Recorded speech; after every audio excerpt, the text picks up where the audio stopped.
بسم اللہ الرحمن الرحیم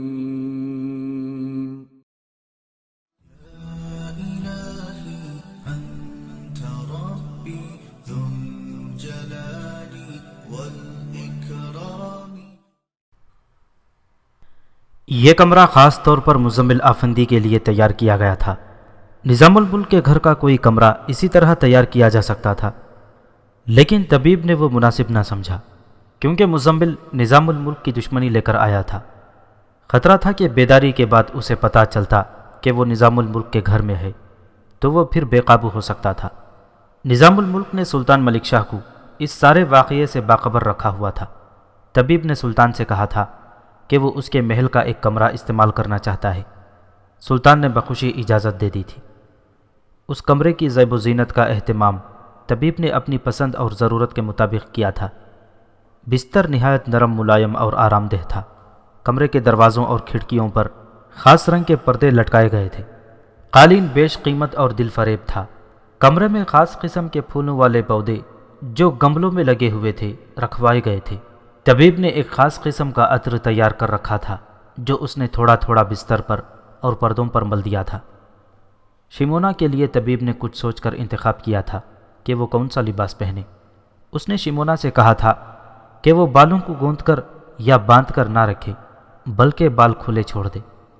اسے قمیص ایسی پہنائی گئی تھی کہ اس کے کندھے اور بازو ننگے رکھے گئے تھے۔ طبیب نے اسے بتا دیا تھا کہ وہ اپنے آپ کو کس طرح استعمال کرے گی۔ طبیب نے زور دے کر کہا تھا کہ اپنی جسم کو بچا کر رکھے اور اپنی روح کو پیار اور محبت کے ذریعے مزمل کی روح پر غالب کر دے۔ شمونا نے طبیب سے کہا تھا کہ وہ اس کھیل کی مہارت اور تجربہ رکھتی ہے۔ مزمل کے معاملے میں سہولت یہ تھی کہ وہ ایک دوسرے کو دل کی گہرائیوں سے چاہتے تھے۔ شمونا سوئے ہوئے مزمل کو دیکھتی رہی۔ وہ اس کے بیدار ہونے کا انتظار کر رہی تھی۔ کبھی وہ اٹھ کر کھڑی ہوتی اور کمرے میں ٹہلنے لگتی، کبھی وہ مزمل کے بالوں میں انگلیاں پھیرنے لگتی۔ اس کا انداز ایک ماں جیسا تھا جس کا بڑا ہی پیارا بچہ سویا ہوا ہو۔ رات آدھی سے زیادہ گزر گئی تھی۔ شمونا کو غنودگی آنے لگی تھی۔ وہ سو ہی جانے کو تھی کہ مزمل کی جسم کو حرکت ہوئی۔ شمونا بیدار ہو گئی اور مزمل کے پلنگ پر جا بیٹھی۔ مزمل نے کروٹ بدلی۔ شمونا کو معلوم تھا کہ اب اسے کیا کرنا ہے۔ مزمل نے کروٹ اس طرح بدلی کہ اس کا منہ شمونا کی طرف تھا۔ شمونا اس کے ساتھ لگ کر بیٹھی ہوئی تھی۔ مزمل کا ایک ہاتھ شمونا کی گود میں آ گیا۔ شمونا وہ ہاتھ اپنے ہاتھوں میں لے کر اسے آہستہ آہستہ مسلنے لگی۔ پھر اس نے مزمل کے بالوں میں انگلیاں پھیرنی شروع کر دیں۔ مزمل کی آنکھیں آہستہ آہستہ کھلنے لگیں۔ مزمل، شمونا نے اس پر جھک کر اپنے ہونٹ مزمل کے کان کے قریب کر کے کہا، تم میرے پاس آ گئے ہو، اب کوئی ہمیں جدا نہیں کر سکتا۔ مزمل کی آنکھیں پوری کی پوری کھل گئیں اور وہ پیٹ کے بل ہو گیا۔ شمونا اس پر اس طرح جھک گئی کہ اس کے ریشم جیسے کھلے بال مزمل کے بالوں اور گردن پر رینگنے لگے۔ میں کہاں ہوں؟ مزمل نے خوابناک آواز میں پوچھا۔ تم کون ہو؟ تم میرے پاس ہو، شمونا نے پیار بھری آواز میں کہا۔ تم اس پیار کی جنت میں آ گئے ہو جہاں کوئی کسی کا خون نہیں بہا سکتا۔ میں ہوں تمہاری روح۔ میں قید خانے میں ہوں، مزمل نے یوں پوچھا جیسے نیند میں بول رہا ہو۔ ہاں، تم میرے دل کے قید خانے میں بند ہو، شمونا نے پہلے سے زیادہ پیاری آواز میں کہا۔ تم میری محبت کی زنجیروں میں بندھے ہوئے ہو۔ مزمل آفندی کی آنکھیں پوری طرح کھل گئیں۔ اس کے اور مزمل آفندی کے چہرے کے درمیان فاصلہ نہ ہونے کے برابر تھا۔ اس کا ایک ہاتھ اپنے آپ ہی شمونا کی بالوں میں الجھ گیا۔ شمونا کے ہونٹوں پر تبسم تھا۔ اس نے آنکھیں مزمل کی آنکھوں میں ڈال دیں۔ طبیب نے شمونا کو جو ہدایات دی تھیں ان کے مطابق اس نے مزمل کے ساتھ باتیں کی۔ اس کا اثر یہ ہوا کہ مزمل ایک جھٹکے سے اٹھ کر بیٹھ گیا۔ وہ کمرے کو دیکھنے لگا۔ اس کی نظریں سارے کمرے میں گھوم گئیں۔ شمونا، مزمل نے دھیمی سی اور حیرت زدہ سی آواز میں پوچھا، تم کب آئیں؟ تم جھوٹ تو نہیں بولو گی؟ میں کہاں سویا تھا؟ میں نے شمونا، میں نے شاید خواب دیکھا ہے۔ اس کے ماتھے پر شکنیں ظاہر ہوئیں جیسے وہ ذہن کے ویرانے میں کچھ ڈھونڈ رہا ہو، لیکن اسے کچھ یاد نہیں آ رہا تھا۔ شمونا نہیں چاہتی تھی کہ مزمل ایک بار پھر سو جائے۔ وہ اسے بیدار رکھنا چاہتی تھی اور اسے واپس اسی ذہنی کیفیت میں لانا چاہ رہی تھی جس کیفیت میں وہ حسن بن صباح کو قتل کرنے کے ارادے سے روانہ ہوا تھا، لیکن طبیب نجم مدنی نے اسے کہا تھا کہ یہ جاگ اٹھے تو اس کے ساتھ ایک دو باتیں کرنا، اور یہ تمہیں پہچان لے کہ تم شیمونا ہو، اور اس کے بعد اسے پھر دودھ کا پیالہ پلا دینا۔ شیمونا کو معلوم تھا کہ اس دودھ میں وہی دوائی شامل کی گئی تھی، لیکن اس کی مقدار اب کم رکھی گئی تھی۔ مزمل، شیمونا نے اس کے کانوں کو اپنے دونوں ہاتھوں میں لے کر کہا، تم بڑے لمبے اور بڑے کٹھن سفر سے واپس آئے ہو، میں تمہیں دودھ پلاؤں گی، پھر سو جانا، تھکن دور ہو جائے گی تو میں تمہارے پاس بیٹھوں گی اور ہم پھر وہی پیار کی باتیں کریں گے۔ شیمونا اٹھی اور دودھ کا پیالہ اٹھا لائی۔ مزمل اسے حیرت زدہ نظروں سے دیکھ رہا تھا۔ شیمونا نے پیالہ اپنے ہاتھوں میں ہی رکھا اور اس کے ہونٹوں سے لگا دیا۔ مزمل نے 2-3 سانسوں میں دودھ پی لیا۔ دودھ میں اتنا میٹھا ڈالا گیا تھا جس سے دوائی کا ذائقہ دب گیا تھا۔ مزمل پھر غنودگی میں چلا گیا۔ شیمونا کو طبیب نے بتایا تھا کہ یہ پھر غنودگی میں چلا جائے تو اس کے ساتھ کیا باتیں کرنی ہیں، اور اس وقت تک یہ باتیں کرنی ہیں جب تک یقین نہ ہو جائے کہ یہ سو گیا ہے۔ شیمونا نے اب جو پیار کی باتیں شروع کیں تو اس کے اپنے آنسو نکل آئے۔ پیار کی ان باتوں میں ایک انسان کی دوسرے انسان سے محبت کی بات نہیں تھی، بلکہ بنی نوع انسان کی محبت ان باتوں میں رچی بسی ہوئی تھی۔ طبیب کا دراصل مطلب یہ تھا کہ غنودگی کے عالم میں مزمل کے ذہن سے تخریب کاری اور قتل کے خیالات نکال کر اس میں پیار و محبت اور روحانیت کا نور بھرا جائے۔ شیمونا نے ایسے پراثر طریقے سے یہ باتیں آہستہ آہستہ کہیں کہ مزمل نے شیمونا کا ایک ہاتھ اپنے ہاتھ میں لے کر ہونٹوں سے لگایا اور اس کے ساتھ ہی وہ گہری نیند سو گیا۔ شیمونا کو ایسی بری نیند آئی تھی کہ وہ بھی وہیں لڑک گئی اور سو گئی۔ صبح طلوع ہوئی تو طبیب اور نظام الملک یہ دیکھنے آئے تھے کہ رات کس طرح گزری ہے۔ نظام الملک نے دروازے پر دستک دی اور انتظار کرنے لگا۔ خاصی دیر گزر جانے کے بعد بھی اندر سے کوئی جواب نہ آیا، نہ شیمونا باہر نکلی، تو اس نے ایک بار پھر دستک دی، پھر بھی کوئی جواب نہ آیا، تو نظام الملک نے دروازہ کھولا اور طبیب کو ساتھ لے کر وہ اندر چلا گیا۔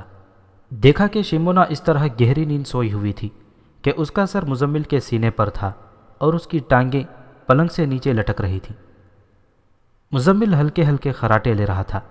طبیب نے وہ پیالہ دیکھا جس میں رات کو پلانے والا دودھ تھا۔ پیالہ خالی تھا۔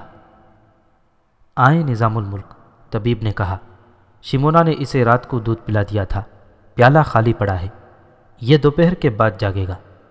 شیمونا شاید جلدی جاگ اٹھے، اس کی نیند بتاتی ہے کہ یہ رات بھر سو نہیں سکی تھی۔ دونوں کمرے سے نکل گئے۔ 3 دن اور راتیں مسلسل مزمل کو یہ دوائی دودھ میں ملا کر پلائی جاتی رہی۔ ہر بار دوائی کی مقدار کم کرتے چلے گئے۔ وہ جب بیدار ہوتا تھا تو شیمونا اس کے ساتھ اس طرح کی باتیں کرتی تھی جس طرح اسے طبیب نجم مدنی نے بتائی تھی۔ اس وقت مزمل کا ذہن نیم بیدار ہوتا تھا اور شیمونا جس پیارے انداز میں بات کرتی تھی وہ اس کے ذہن میں اترتی چلی جاتی تھی۔ یہ عمل طبیب کی نگرانی میں جاری رکھا گیا اور چوتھے دن اسے کوئی دوائی نہ دی گئی۔ جب وہ بیدار ہوا تو طبیب نے اس کے پاس بیٹھ کر اس کی کنپٹیاں اپنے دونوں انگوٹھوں سے آہستہ آہستہ ملنی شروع کر دیں اور اس کی آنکھوں میں آنکھیں ڈال کر کچھ باتیں کیں۔ یہ ایک قسم کا وہ عمل تھا جسے آج ہپنوٹزم کہتے ہیں۔ یہ برین واشنگ جیسا ہی ایک عمل تھا جو 7-8 روز چلتا رہا اور کامیاب رہا۔ مزمل خاصی تیزی سے واپس اپنے آپ میں آ گیا۔ طبیب کو توقع نہیں تھی کہ وہ اتنی جلدی اصلی ذہنی کیفیت میں آ جائے گا۔ طبیب کی دوائی کا اپنا اثر تو تھا ہی۔ خود طبیب نے کہا کہ اس کی دوائی کے اثر کو تیز اور کئی گنا زیادہ کرنے میں شیمونا کا ہاتھ تھا۔ ایک روز نظام الملک مزمل کے سامنے آیا۔ کوئی نہیں بتا سکتا تھا کہ مزمل کا رد عمل اور رویہ کیا ہوگا۔ طبیب نجم بھی وہاں موجود تھا اور شیمونا بھی تھی۔ کمرے کے دروازے کے ساتھ ہی باہر نظام الملک کے محافظ تیار کھڑے تھے۔ مزمل آفندی نے نظام الملک کو دیکھا۔ اس کے چہرے پر حیرت کا تاثر تھا۔ نہایت آہستہ آہستہ اٹھا۔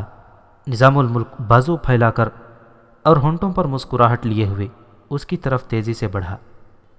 مزمل نے بھی بازو پھیلا دیے اور دوسرے لمحے وہ ایک دوسرے کے بازوؤں میں تھے۔ کیوں مزمل؟ نظام الملک نے اس کے چہرے کو اپنے ہاتھوں میں لے کر بڑے پیار سے پوچھا۔ کہاں چلے گئے تھے؟ میں تو سمجھا کہ تم چلے ہی گئے ہو۔ یہ تو میں بتا نہیں سکتا، مزمل نے کہا۔ آپ کو دیکھ کر کچھ یاد آتا ہے، یہ بھی یاد آتا ہے کہ آپ نے مجھے جانے سے روکا تھا اور میں پھر بھی چلا گیا تھا۔ اور اب؟ نظام الملک نے بڑے پیارے لہجے میں پوچھا۔ اب تو نہیں جاؤ گے؟ نہیں، مزمل نے مسکرا کر جواب دیا، نہیں جاؤں گا، اب کہیں نہیں جاؤں گا۔ 2-3 دن اور گزرے تو مزمل کو سب کچھ یاد آنے لگا۔ اب ایسا کوئی خطرہ نہیں تھا کہ اس کی حالت پھر بگڑ جائے۔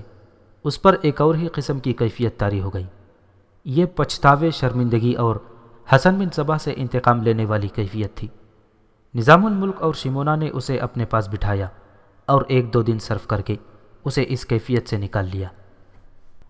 مزمل، ایک روز نظام الملک نے اسے کہا، جو ہو گیا سو ہو گیا، اب مجھے یہ بتاؤ کہ وہاں تمہارے ساتھ کیا سلوک ہوا تھا۔ میں اس لیے پوچھ رہا ہوں کہ ہمیں معلوم ہونا چاہیے کہ یہ باطنی کس طرح تم جیسے جذبے والے آدمی پر بھی غالب آ جاتے ہیں اور اسے اپنا اعلی کار بنا لیتے ہیں۔ میں بتا سکتا ہوں، مزمل نے کہا، مجھے وہاں گزرا ہوا ایک ایک لمحہ یاد آ گیا ہے۔ میں خود چاہتا ہوں کہ آپ کو وہ ساری رویداد سناؤں۔ آپ کسی اور خیال سے مجھ سے وہ باتیں سننا چاہتے ہیں، لیکن میں اس خیال سے آپ کو سنانا چاہتا ہوں کہ آپ کو پتہ چلے کہ میں کتنا مجبور ہو گیا تھا۔ میرا دماغ میرے قابو سے نکل گیا تھا۔ یہ بھول جاؤ، نظام الملک نے کہا، تم نے کوئی گناہ نہیں کیا۔ مجھے بتاؤ کہ تمہارے ذہن پر قبضہ کس طرح کیا گیا تھا۔ انہوں نے مجھے کال کوٹری میں بند کر دیا تھا، مزمل افندی نے کہا۔ اس کوٹری میں ایسی بدبو تھی جیسے وہاں مردار یا انسانی لاشیں گل سڑ رہی ہوں۔ مجھے 3 دن نہ کچھ کھانے کے لیے دیا گیا، نہ پینے کے لیے پانی کا گھونٹ دیا گیا۔ ایک طرف میرا خون کھولتا تھا، ابلتا تھا کہ میں دھوکے میں آ گیا ہوں۔ اگر میں حسن بن صباح کو قتل کر چکا ہوتا تو پھر وہ مجھے کیسی ہی اذیتیں کیوں نہ دیتے، میں برداشت کر لیتا اور اس موت کو خندہ پیشانی سے قبول کر لیتا جو آہستہ آہستہ اور مجھے اذیتیں دے دے کر مارتی۔ دوسری طرف جسم جواب دے رہا تھا۔ میں 7-8 دن بھوکا رہ سکتا تھا، لیکن پانی کے بغیر ایک دن بھی گزارنا محال تھا۔ اس کمرے میں جو بدبو تھی وہ میں بیان نہیں کر سکتا کہ یہ کیسی تھی۔ اس بدبو نے میرا دماغ معوف کر کے رکھ دیا تھا۔ پھر میں خود اپنا خون پی رہا تھا، کیونکہ میں جس مقصد کے لیے آیا تھا وہ پورا نہیں ہوا تھا۔ ایک طرف بھوک اور پیاس اور دوسری طرف یہ جلنا اور کڑھنا۔ تیسرے چوتھے دن مجھے یوں محسوس ہونے لگا کہ میں بہت جلدی پاگل ہو جاؤں گا، بلکہ پاگل پن شروع ہو چکا تھا۔ پھر ایک روز مجھے آدھی روٹی اس طرح دی گئی کہ دروازہ کھلا اور وہیں سے ایک آدمی نے میری طرف آدھی روٹی اس طرح پھینکی جیسے کتے کی طرف کوئی چیز پھینکی جاتی ہے۔ اس نے مٹی کا ایک غلیظ سا پیالہ دروازے کے قریب رکھ دیا اور چلا گیا۔ میں اپنی خودداری اور اپنے وقار کو بھول گیا تھا۔ میں کتوں کی طرح ہی روٹی کے آدھے ٹکڑے پر جھپٹ پڑا اور گھٹنوں اور ہاتھوں کے بل اس چھوٹے سے پیالے تک گیا جو وہ آدمی دروازے کے اندر رکھ گیا تھا۔ وہ تھوڑا سا سالن تھا۔ میں نے یہ تو دیکھا ہی نہیں کہ یہ کس چیز کا شوربہ یا گدلا نمکین پانی تھا۔ میں لقمے اس میں ڈبو ڈبو کر حلق میں اتارتا گیا۔ آدھی روٹی ذرا سی دیر میں ختم ہو گئی اور اس سے میری بھوک اور تیز ہو گئی۔ میں اٹھا اور دروازے کی سلاخیں پکڑ کر چلانے لگا کہ مجھے اور روٹی دو، خدا کے لیے مجھے اور روٹی دو۔ ایک سنتری آیا۔ میں دروازے کی سلاخیں پکڑے کھڑا تھا۔ اس نے سلاخوں کے درمیان سے میرے منہ پر اتنی زور سے گھونسا مارا کہ میں پیچھے دیوار کے ساتھ جا لگا۔ سر کا پچھلا حصہ دیوار سے بڑی زور سے جا ٹکرایا، جس سے میری آنکھوں کے آگے اندھیرا چھا گیا۔ معلوم نہیں میں کتنی دیر غشی میں پڑا رہا۔ جب میں ہوش میں آیا تو میں کوٹری میں نہیں تھا۔ وہ ذرا بہتر اور صاف ستھرا کمرہ تھا۔ میں فرش پر لیٹا ہوا تھا۔ ایک آدمی ہاتھ میں برچھی لیے میرے پاس کھڑا تھا۔ اس نے جب دیکھا کہ میری آنکھیں کھل گئی ہیں تو اس آدمی نے میرے پہلوؤں میں پاؤں سے ٹھوکر مار کر کہا، ہوش آ گئی ہے۔ میں تو بول بھی نہیں سکتا تھا۔ میں اٹھ کر بیٹھ گیا۔ وہ آدمی باہر نکل گیا، پھر وہ فوراً ہی واپس آ گیا۔ اس کے ساتھ ایک اور آدمی تھا جس کی چال ڈھال ڈیل ڈول اور لباس ایسا تھا جس سے یہ پتہ چلتا تھا کہ یہ شخص کوئی بڑا عہدیدار ہے۔ مزمل افندی نے آگے اپنی جو داستان سنائی وہ کچھ اس طرح تھی۔ یہ معزز آدمی اس کے پاس آ کر کھڑا ہو گیا۔ مزمل افندی، تم یہاں کیوں آئے تھے؟ اس آدمی نے کہا۔ پانی۔ مزمل کے منہ سے جیسے سسکی نکلی ہو۔ پانی، پانی۔ تم یہاں کیوں آئے تھے؟ اس عہدیدار نے کہا۔ میرے سوال کا جواب دو گے تو پانی مل جائے گا۔ تم یہاں کیوں آئے تھے؟ قتل ہونے کے لیے۔ مزمل نے بڑی مشکل سے یہ الفاظ اپنے منہ سے باہر دھکیلے۔ یہ میرے سوال کا جواب نہیں، عہدیدار نے کہا۔ مزمل آفندی کا منہ پیاس کی شدت سے کھل گیا تھا۔ وہ تو اب سرگوشی بھی نہیں کر سکتا تھا۔ اس نے ہونٹوں پر ہاتھ رکھ کر اشارہ کیا، جس کا مطلب یہ تھا کہ وہ بولنے کے قابل نہیں۔ اس کے ہونٹ ہلے، صاف پتہ چلتا تھا کہ اس نے 2 مرتبہ پانی پانی کہا تھا۔ نہیں، عہدیدار نے کہا، پانی نہیں ملے گا۔ مزمل کی آنکھیں بند ہونے لگیں اور وہ ایک طرف لڑک گیا۔ پیاس کی شدت نے اس پر غشی طاری کر دی تھی۔ مزمل آفندی ہوش میں آیا تو اس نے محسوس کیا کہ وہ اب فرش پر نہیں، ایک نرم بستر پر پڑا ہے۔ اس کے پاس ایک نوخیز دوشیزہ بیٹھی ہوئی تھی۔ مزمل نے آنکھیں کھولی تو اسے سب سے پہلی جو چیز نظر آئی وہ اس لڑکی کی دل فریب مسکراہٹ تھی۔ مزمل نے نظام الملک کو سنایا کہ وہ اسے خواب سمجھا۔ اٹھو مزمل، لڑکی نے بڑے پیار سے کہا، کھانا کھا لو۔ پانی۔ مزمل کے ہونٹوں سے سرگوشی پھیلی۔ پانی۔ مزمل کا منہ کھلا رہا۔ اس کے حلق میں کانٹے چبھ رہے تھے اور اس کی زبان اکڑ گئی تھی۔ خالی پیٹ پانی نہیں دوں گی، لڑکی نے کہا۔ پہلے کھانا کھا لو، تھوڑا سا کھانا پھر پانی۔ مزمل اتنا کمزور ہو چکا تھا کہ اس لڑکی نے اسے سہارا دے کر اٹھایا۔ مزمل نے دیکھا کہ یہ نہایت اچھا سجا سجایا کمرہ تھا۔ کمرے کے وسط میں ایک گول میز رکھی ہوئی تھی اور اس میز پر کھانا پڑا ہوا تھا۔ تب مزمل کو پکے ہوئے گوشت اور روٹیوں کی بو محسوس ہوئی۔ وہ فوراً اٹھا اور میز کے قریب پڑے ہوئے سٹول پر بیٹھ گیا۔ وہ دیکھ کر حیران رہ گیا کہ سالن ایک قسم کا نہیں بلکہ 3-4 قسم کے سالن تھے۔ یہ کسی شہزادے یا بہت بڑے حاکم کا کھانا تھا۔ مزمل آفندی ذرا جھنپ گیا۔ اسے یقین نہیں آ رہا تھا کہ یہ کھانا اس کے لیے رکھا گیا ہے، لیکن وہ اس قدر بھوکا تھا کہ اس نے نتائج سے بے پرواہ کھانا کھانا شروع کر دیا۔ وہ شائستہ اور معزز خاندان کا تہذیب یافتہ بیٹا تھا، لیکن بھوک نے اور پیاس نے اس کا دماغ ایسا ناکارہ کر دیا تھا کہ وہ جانوروں کی طرح کھانا کھا رہا تھا۔ اسے یہ بھی خیال نہیں رہا تھا کہ سالن میز پر گر رہا ہے۔ وہ دسترخوان کے آداب بھول چکا تھا۔ بڑی تیزی سے ایک دوسرے کے پیچھے چند ایک نوالے حلق سے اتار کر وہ سراہی پر لپکا جو میز پر پڑی ہوئی تھی۔ لڑکی بڑی تیزی سے آئی اور اس نے مزمل کے ہاتھ سے سراہی لے لی۔ پانی میں پلاؤں گی، لڑکی نے کہا، بہت تھوڑا تھوڑا، ایک ایک گھونٹ پلاؤں گی، ایک ہی پر پانی نہیں پینا۔ لڑکی نے ایک خوشنما پیالے میں تھوڑا سا پانی ڈال کر مزمل کو دیا۔ مزمل ایک ہی بار یہ پانی پی گیا اور پھر کھانے پر ٹوٹ پڑا۔ تھوڑا سا کھا کر وہ پھر سراہی پر جھپٹا، لیکن لڑکی نے پہلے کی طرح اس کے ہاتھ سے سراہی لے لی اور اب ذرا زیادہ پانی پیالے میں ڈال دیا۔ مزمل نے وہ پانی ایک ہی سانس میں پی ڈالا۔ دیکھتے ہی دیکھتے مزمل تمام روٹیاں اور اتنے زیادہ سالن صاف کر گیا۔ یوں پتہ چلتا تھا جیسے سالن والے برتن دھلے ہوئے ہیں، یا مزمل نے ان میں لقمے پھیر پھیر کر برتنوں کو صاف کر دیا تھا۔ اب کہ اس نے لڑکی سے پانی مانگا۔ اب پانی نہیں، لڑکی نے بڑی دل فریب مسکراہٹ سے کہا، اب شربت پلاؤں گی۔ لڑکی نے ایک اور سراہی اٹھائی اور اس میں سے شربت گلاس میں انڈیل دیا، جو مزمل نے اٹھا کر ایک ہی بار خالی کر دیا۔ مزمل آفندی لڑکی سے پوچھنا چاہتا تھا کہ اسے اتنی غلیظ کوٹری سے نکال کر یہاں کیوں لایا گیا ہے اور ایسا امیرانہ کھانا اسے کیوں دیا گیا ہے، لیکن وہ کچھ بھی نہ پوچھ سکا کیونکہ اس پر غنودگی طاری ہو گئی تھی اور وہ بستر کی طرف دیکھنے لگا۔ لڑکی نے اسے کہا کہ وہ سو جائے۔ وہ اٹھ کر بستر پر بیٹھا تو حیرت زدہ نظروں سے لڑکی کو دیکھنے لگا۔ اس کی آنکھوں میں ایک سوال تھا، لیکن یہ سوال زبان پر آنے سے پہلے اس کی آنکھ لگ گئی اور لڑکی نے اسے سہارا دے کر پلنگ پر لٹا دیا۔ صبح جب مزمل اس کمرے سے نکلا تو اس نے یوں محسوس کیا جیسے یہ دنیا ہی بدل گئی ہو۔ اس کے سامنے ایک وسیع باغ تھا جس میں ایسے ایسے پھول تھے جو اس نے پہلے کبھی نہیں دیکھے تھے۔ گھاس بہت ہی سرسبز اور یہ گھاس اوپر سے اس طرح تراشی ہوئی تھی جیسے زمین پر سبز رنگ کا قالین بچھا ہوا ہو۔ مزمل آگے بڑھا تو کمرے سے لڑکی نکل آئی، وہ بھی اس کے ساتھ چل پڑی۔ کیا تم مجھے کچھ بتا سکتی ہو؟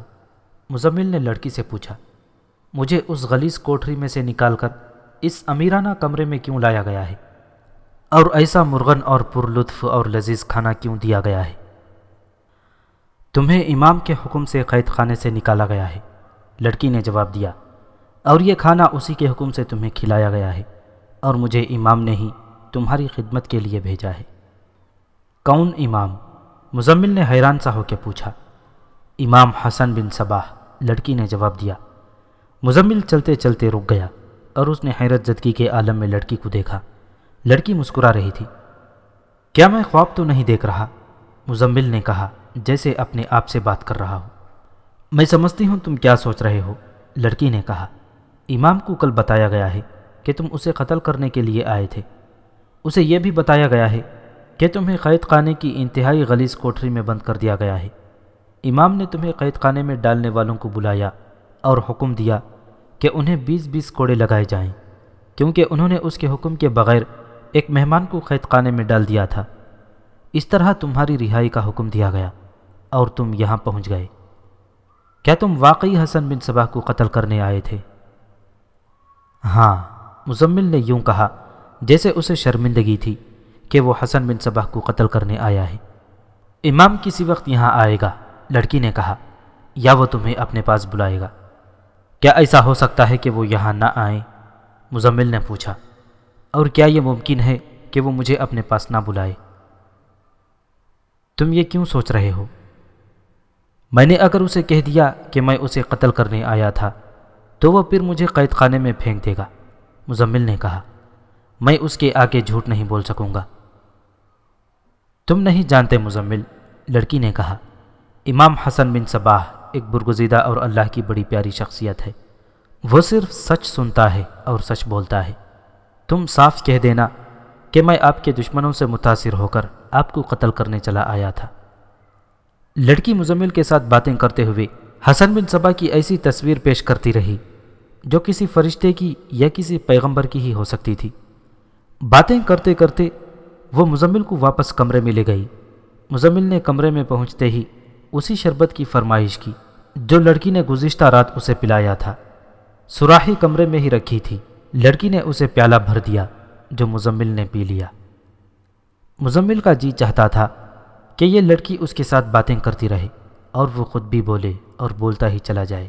اس غلیظ اور بدبودار کوٹری کی قید نے بھوک اور پیاس کی شدت سے اس کے دماغ پر ایسا اثر کیا تھا جیسے اس کی سوچنے کی صلاحیت سو گئی ہو یا آدھی سے زیادہ صلاحیت مر گئی ہو۔ پھر اس کے دماغ پر یہ لڑکی اور اس کی باتیں غالب آ گئیں۔ بات وہی ہوئی کہ ایک تو یہ لڑکی نشہ بن کر اس پر طاری ہوئی، اور دوسری یہ بات کہ اس لڑکی نے اسے حشیش پلانی شروع کر دی تھی۔ مزمل کے ذہن اور ضمیر پر بھی اب کوئی بوجھ نہیں تھا۔ وہ ایسے احساس سے سرشار اور مخمور ہوا جاتا رہا جیسے وہ باطنیوں میں ہی ہو، اور یہ احساس بھی کہ وہ مکمل طور پر ہوش میں ہے۔ دروازے پر دستک ہوئی۔ مزمل نے چونک کر دروازے کی طرف دیکھا۔ لڑکی نے جا کر دروازہ کھولا۔ امام تشریف لا رہے ہیں، مزمل کو باہر سے آواز سنائی دی۔ لڑکی نے دروازے کے دونوں کیواڑ کھول دیے۔ حسن بن صباح کمرے میں داخل ہوا۔ مزمل اسے دیکھ کر اٹھا اور حیرت سے اسے دیکھتا ہی رہا۔ لڑکی دروازہ بند کر کے باہر ہی کھڑی ہو گئی۔ کمرے میں حسن بن صباح اور مزمل رہ گئے۔ حسن بن صباح کے چہرے پر سنجیدگی سی تھی۔ مزمل اسے خاموشی سے دیکھتا رہا اور حسن بن صباح آہستہ آہستہ کمرے میں ٹہلنے لگا۔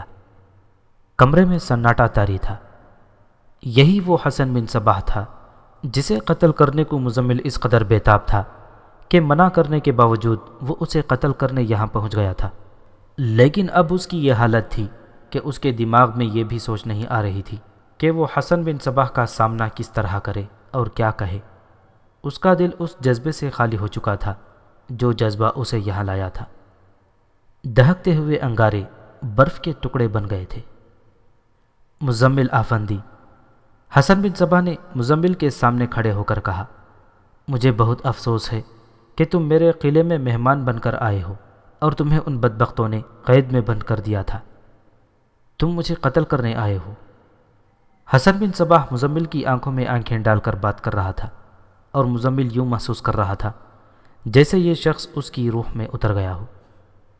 اس کے منہ سے ایک لفظ بھی نہ نکلا۔ اس نے اتنا ہی محسوس کیا کہ وہ کچھ کہنا چاہتا ہے، لیکن نہ دماغ اس کا ساتھ دے رہا تھا، نہ زبان میں حرکت ہو رہی تھی۔ حسن بن صباح نے چوغا پہن رکھا تھا جو اس کے ٹخنوں تک لمبا تھا۔ اس نے چوغے کے اندر ہاتھ ڈالا اور جب ہاتھ باہر نکلا تو اس ہاتھ میں تلوار تھی۔ مزمل نے جب حسن بن صباح کے ہاتھ میں تلوار دیکھی تو اسے موت نظر آنے لگی۔ وہ خالی ہاتھ تھا۔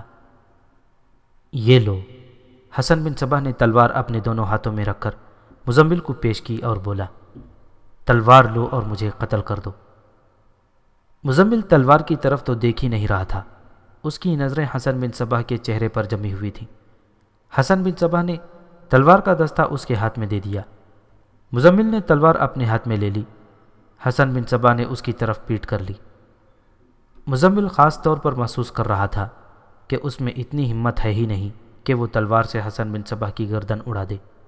اسے تو جیسے یاد ہی نہیں رہا تھا کہ حسن بن صباح کو وہ اپنا نہیں بلکہ اسلام کا بدترین دشمن سمجھتا تھا۔ حسن بن صباح کچھ دیر مزمل کی طرف پیٹ کر کے کھڑا رہا، پھر وہ آہستہ آہستہ مڑا اور اس نے مزمل کا سامنا کیا۔ اگر میں جھوٹا ہوتا تو اب تک میرا سر تمہارے ہاتھوں میرے جسم سے الگ ہو چکا ہوتا، حسن بن صباح نے کہا۔ تم ایسے لوگوں کی باتوں سے متاثر ہو کر آ گئے ہو جو میری صداقت سے واقف نہیں۔ سلطنت سلجوق کے سلطان نہیں چاہتے کہ کوئی ایسی طاقت ابھرے جو بنی نوع انسان کو ان سلطانوں اور بادشاہوں سے آزاد کرا دے۔ بادشاہی صرف اللہ کی ہے اور میں جو کچھ کر رہا ہوں وہ اللہ کے حکم سے کر رہا ہوں۔ تم تلوار چلاؤ۔ تلوار میرے جسم کے قریب آ کر رک جائے گی کیونکہ اللہ نے ابھی میرے خلاف فیصلہ نہیں کیا۔ مزمل کی برین واشنگ پہلے ہی ہو چکی تھی۔ اگر کچھ کسر باقی رہ گئی تھی تو وہ حسن بن صباح نے پوری کر دی۔ مزمل نے تلوار اپنے دونوں ہاتھوں پر اٹھائی اور حسن بن صباح کے آگے دو زانو ہو کر اس نے ہاتھ آگے کیے اور تلوار حسن بن صباح کو پیش کی۔ حسن بن صباح نے تلوار لے لی اور چوغے کے اندر نیام میں ڈال لی۔ مزمل، حسن بن صباح نے اس کے کندھے پر ہاتھ رکھ کر پیار سے کہا، تم میرے مہمان ہو، میرے ساتھ آؤ۔ مزمل آفندی حسن بن صباح کے ساتھ چلا گیا۔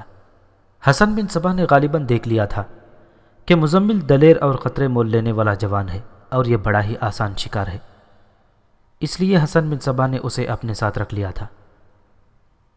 محترم وزیر اعظم، مزمل نے نظام الملک کو اپنی یہ پراسرار داستان سناتے ہوئے کہا، حسن بن صباح مجھے جب اپنے ساتھ لے گیا تو میں ایک ایسی دنیا میں داخل ہو گیا جسے میں آج ایک بڑا ہی حسین اور طلسماتی خواب سمجھتا ہوں۔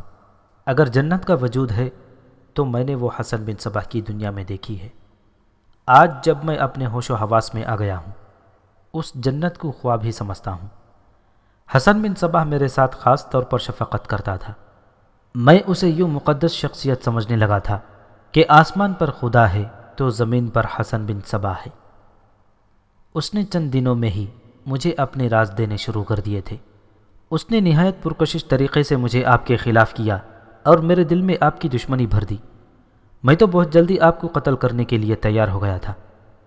حسن بن صباح کو مجھ پر ایسا اعتبار آیا کہ اس نے اپنے کچھ راز بھی مجھے دے دیے۔ اب دوسری باتوں کو چھوڑو، نظام الملک نے کہا، میں راز کی بات سننا چاہتا ہوں۔ مزمل آفندی نے جو راز کی باتیں سنائیں وہ ابوالقاسم رفیق دلاوری نے متعدد مورخوں کے حوالوں سے آئمہ تلبیس میں تفصیل سے بیان کی ہیں۔ وہ یوں ہیں کہ حسن بن صباح نے اپنے خاص مریدوں کو 3 گروہوں میں تقسیم کر رکھا تھا۔ ایک گروہ دوسرے ملکوں میں تبلیغ کا کام کرتا تھا، لیکن اس گروہ کے آدمی عام لوگوں کے ساتھ کوئی رابطہ نہیں رکھتے تھے، بلکہ وہ حاکموں اور سرداروں کی سطح کے لوگوں سے ملتے اور انہیں اپنے نظریات بتاتے اور ایسے طریقے اختیار کرتے کہ یہ سرکردہ لوگ ان کے ہم نوا ہو جاتے تھے۔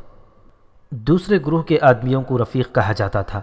یہ حسن بن صباح کا ذاتی حلقہ تھا اور تمام رفیق اس کے اس حلقے میں شامل تھے۔ تیسرا گروہ فدائیوں کا تھا۔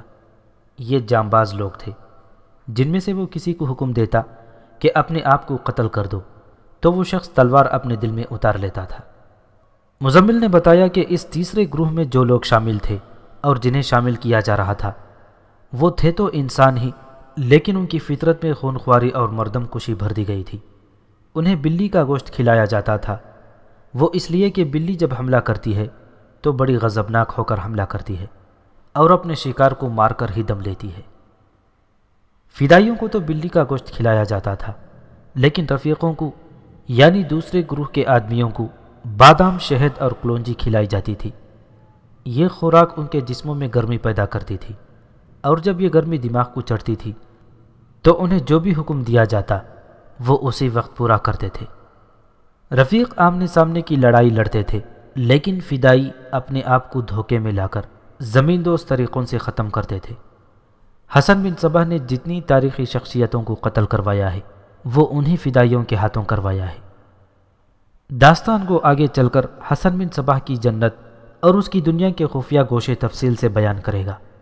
یہاں بات صرف مزمل آفندی اور نظام الملک کی ہوگی۔ نظام الملک نے قلعہ علمود پر حملے کا فیصلہ کر لیا تھا اور اس کی فوج کو ٹریننگ دی جا رہی تھی۔